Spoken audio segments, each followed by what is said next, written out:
ये दुनिया रहस्यों से भरी पड़ी है। अक्सर हम इन रहस्यों के बारे में जानकर पढ़कर चौंक जाते हैं। आज हम आपको एक ऐसे रहस्यमयी मंदिर के बारे में बताने जा रहे हैं जिसको जोड़ा जाता है उज्जैन के महाकाल मंदिर से। कहाँ स्थित है ये मंदिर और क्यों जोड़ा जाता है इस मंदिर को उज्जैन के महाकाल मंदिर से? क्या संबंध है पांडवों का इस मंदिर से और क्यों मिलता है यहाँ पर 5 तीर्थों का पुण्य? आइए जानते हैं आज के इस ब्लॉग में। Hey guys, good morning, welcome back to my another blog. आज हम बात करेंगे एक ऐसे रहस्यमय मंदिर के बारे में जहां पर प्राप्ति हुई थी मां काली को भगवान शिव की और उन्हें मुक्ति मिली थी उनके पाप से जो उनसे हुआ था अनजाने में। इसके अलावा हम जानेंगे मंदिर का इतिहास, इसकी पौराणिक कथा और बहुत सी रहस्यमयी बातें हैं इस मंदिर से जुड़ी हुई, उनके बारे में भी विस्तार से जानेंगे। लेकिन सबसे पहले हमें पहुंचना है मंदिर में, तो चलिए चलते हैं मंदिर की तरफ। हिमाचल प्रदेश के जिला कांगड़ा के देहरा उपमंडल में ब्यास नदी के किनारे कुहना गांव में स्थित है कालीनाथ कालेश्वर मंदिर। उज्जैन के महाकाल मंदिर के बाद हिमाचल प्रदेश में कालेश्वर मंदिर एकमात्र ऐसा मंदिर है जिसके गर्भगृह में ज्योतिर्लिंग स्थापित है। ऐसी मान्यता है कि धरती से पाताल लोक में उस दिन ये शिवलिंग पूरी तरह से समा जाएगा जिस दिन दुनिया में पापी अपनी हदों से गुजर जाएंगे। इस मंदिर में पाताल लोक जाने का एक गुप्त रास्ता भी है, जहां से पाताल होकर कैलाश पर्वत पहुंचकर ऋषि मुनि शिव तपस्या किया करते थे। एक सर्वेक्षण के अनुसार मंदिर 15वीं सदी का बना हुआ है, जिसके अनुसार इस मंदिर का निर्माण पांडवों, कुटलैहड़ एवं जम्मू की महारानी तथा राजा गुलेर ने करवाया था। सो फाइनली गाइज, हम पहुंच चुके हैं मंदिर के मुख्य द्वार पर और आप मेरे पीछे देख ही पा रहे होंगे, ये है मंदिर के लिए मुख्य प्रवेश द्वार। अज्ञातवास के दौरान पांडव जब यहाँ आए थे तो अपने साथ भारत के प्रसिद्ध तीर्थों प्रयाग, उज्जैन, नासिक, हरिद्वार और रामेश्वरम का जल साथ लेकर आए थे। तब उन्होंने इन पंच तीर्थों के जल को पूर्व से स्थित तालाब में डाल दिया। तब से इस स्थान को पंच तीर्थों के नाम से भी जाना जाता है। यूँ तो पंच तीर्थ के स्थान का हमेशा ही पुण्य मिला है, लेकिन बैसाखी के दिन यहाँ स्नान करने से असंख्य पुण्य की प्राप्ति होती है। कालीनाथ कालेश्वर मंदिर का इतिहास पांडवों से जुड़ा है।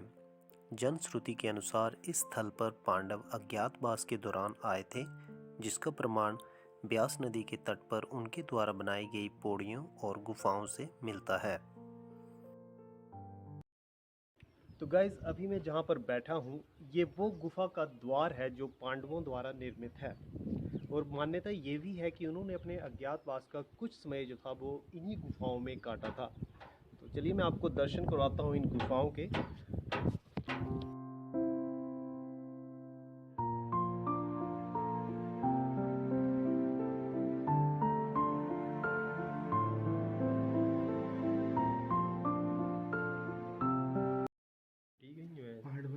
ठीक है, क्लासिक चले कला रहन धनी तो कोई नहीं गाइज, यहाँ पे कुछ अंधेरा है बट मैं आपको दिखाने की कोशिश करता हूँ। आई डोंट थिंक सो कि दिखेगा।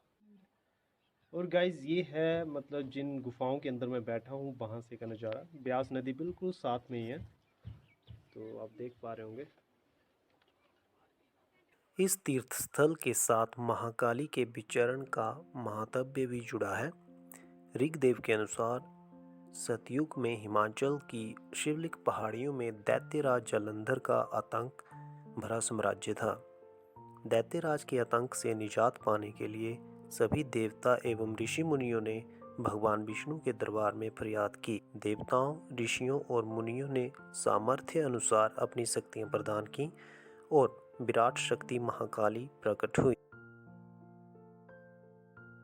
महाकाली द्वारा सभी राक्षसों का अंत करने के उपरांत जब उनका क्रोध शांत नहीं हुआ तो उनको शांत करने के लिए भगवान शिव को स्वयं उनके रास्ते पर लेटना पड़ा। जब उनका पांव उनके शरीर पर पड़ा तो उनका क्रोध शांत हुआ, लेकिन अनजाने में हुई इस गलती के लिए वे प्रायश्चित करने के लिए बरसों हिमालय में विचरती रहीं। एक दिन इसी स्थान पर ब्यास के किनारे भगवान शिव को याद किया। भगवान शिव ने प्रसन्न होकर महाकाली जी को दर्शन दिए और इस पावन स्थल पर महाकाली को प्रायश्चित मिला और उसी समय महाज्योतिर्लिंग की स्थापना इसी स्थान पर हुई और स्थान का नाम काली नाथ कालेश्वर पड़ गया।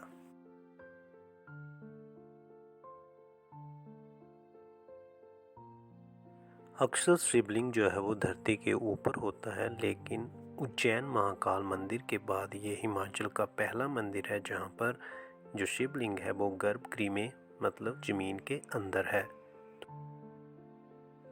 कालेश्वर का अर्थ है काल का स्वामी।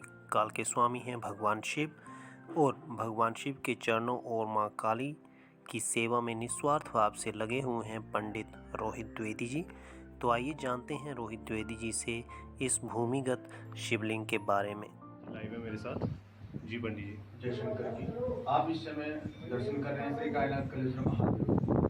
तो ये एक बार मूर्ति दर्शन करवा दें। ये मूर्ति में दो भाग हैं और ये मूर्ति जो है स्वयं दो भाग में से एक भाग माँ काली का, एक भाग भगवान शंकर का। हम ये कह सकते हैं एक में माँ काली विराजमान है, एक में भगवान शंकर। ये अर्धनारीश्वर के नाम से जानी जाती है। ये स्वयं है। ऐसे श्री कायनाथ कलेश्वर महादेव जी का ऐसे ही कालीनाथ को नाम पड़ा क्योंकि माँ काली के भगवान शंकर जी पति मतलब नाथ ही होता है। तो कालीनाथ कालेश्वर महादेव इस नाम से ये जाना जाता है। हिमाचल की ये धरोहर गुलमर्ग जो है स्थित है श्री कायनाथ कलेश्वर महादेव और बगल से व्यास नदी का बहती है। और जो है तो यहाँ आने वाले सभी श्रद्धालुओं की मनोकामनाएं भगवान श्री कायनाथ कलेश्वर पूर्ण करते हैं। सभी लोग आइए और भगवान का दर्शन करिए। हर हर शंकर जय शंकर। जय माता दी।